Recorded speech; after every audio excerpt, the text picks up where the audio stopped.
A major power shift is underway in Asia. Today, on February 1, 2026, the world is watching as the Philippines and the United States breathe new life into a decades-old alliance. Manila has just approved a landmark defense agreement, granting American forces expanded access to key military bases across the archipelago.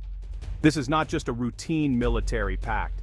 It's a clear signal that the Indo-Pacific's geopolitical map is being redrawn. The move solidifies a partnership aimed at countering growing regional pressures, especially in the contested South China Sea. For years, the Philippines has faced assertive actions from China, leading to standoffs over fishing rights and territory. By deepening ties with the U.S., the Philippines is making a decisive choice, aligning firmly with Washington and its allies. This sends a direct message to Beijing: Manila is not alone and is prepared to stand its ground. The agreement enhances the Philippines' defense capabilities, improves disaster response, and creates a more credible deterrent against attempts to change the region's status quo by force. It's also a cornerstone of a broader American strategy to build a network of alliances across the Indo-Pacific. By strengthening its foothold in the Philippines, the U.S. gains a critical strategic position to project power and respond to crises. The U.S.-Philippines relationship is long and complex, marked by both close partnership and periods of distance. Bound by a 1951 mutual defense treaty, the Philippines was a key U.S. partner during the Cold War, hosting major American bases. Nationalism in the early 1990s led to the closure of these bases, signaling a new chapter of independence for Manila. Yet, military cooperation continued through the 1999 Visiting Forces Agreement, allowing U.S. troops to return for joint exercises. The alliance has faced tests, with some Philippine leaders questioning the benefits of a strong U.S. presence and seeking closer ties with China. But China's growing assertiveness in the South China Sea has forced Manila to reevaluate its security posture.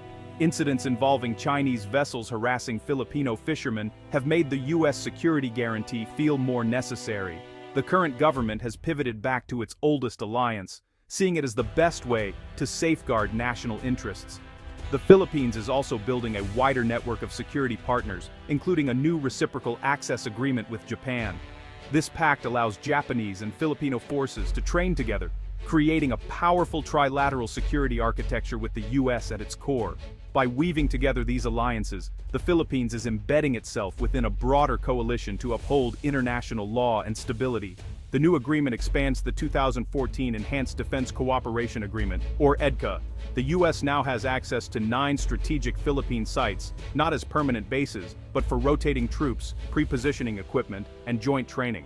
These sites are strategically located, some near Taiwan, others facing the disputed Spratly Islands. This gives the U.S. military a more resilient posture and allows rapid deployment for both humanitarian and security crises. The U.S. will invest in upgrading infrastructure at these bases, including runways, storage, and housing. For the Philippines, this modernizes its armed forces at minimal cost. These upgrades support joint operations and improve the Philippines' independent defense capabilities. The agreement was finalized after high-level talks with President Marcos Jr. and President Biden both voicing strong support. Their statements underscore the political will behind the partnership. The deal, signed in early 2026, marks the culmination of months of negotiation. It signals a shared commitment to regional security now being put into action. This is a concrete step toward a more secure and stable Indo-Pacific. The U.S.-Philippines alliance is now the linchpin of a growing trilateral partnership with Japan. The three nations are coordinating defense policies, conducting joint exercises, and aligning strategic messaging. Recent joint naval patrols in the South China Sea highlight this integration, sending a clear signal of unity. Japan's role is crucial. Tokyo is taking on a more active security role, providing the Philippines with patrol vessels and defense equipment. The new reciprocal access agreement between Japan and the Philippines allows for seamless military cooperation and joint training. This deepens interoperability, making it easier to respond together in a crisis. The trilateral framework exemplifies the U.S. strategy of integrated deterrence, empowering allies to create a resilient network. This approach distributes the security burden and complicates adversaries' calculations. By binding Japan and the Philippines closer, the U.S. is fostering a self-reinforcing security architecture. As one senior U.S. official put it, Our goal is to build a latticework of alliances stronger than anything a single nation can build alone. This trilateral partnership is now a central pillar of Indo-Pacific security. It's a powerful deterrent against aggression in the region. China has sharply condemned the new U.S.-Philippines defense agreement, calling it a provocative act of containment. Beijing warns the expanded U.S. presence will escalate tensions and destabilize the region, especially with bases near Taiwan. Chinese officials see these sites as potential staging grounds for U.S. intervention in a Taiwan conflict. State media accuses the U.S. of turning the Philippines into a forward base for future war, aiming to sow division. In response, China has increased its Coast Guard and maritime militia presence near disputed areas, using coercive tactics against Filipino vessels. This cycle of action and reaction heightens the risk of miscalculation and accidental clashes. China is also using economic and diplomatic pressure, reminding Manila of their trade ties and warning of consequences. Beijing promotes its own vision for regional security, one that excludes the U.S. and urges Southeast Asian nations to align with China instead.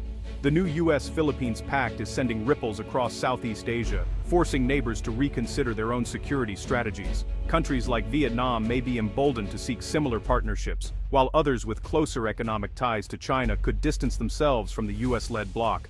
This realignment challenges ASEAN's unity, as member states are pulled into competing orbits. The deal highlights a growing split between maritime nations wary of China and mainland states more dependent on Beijing.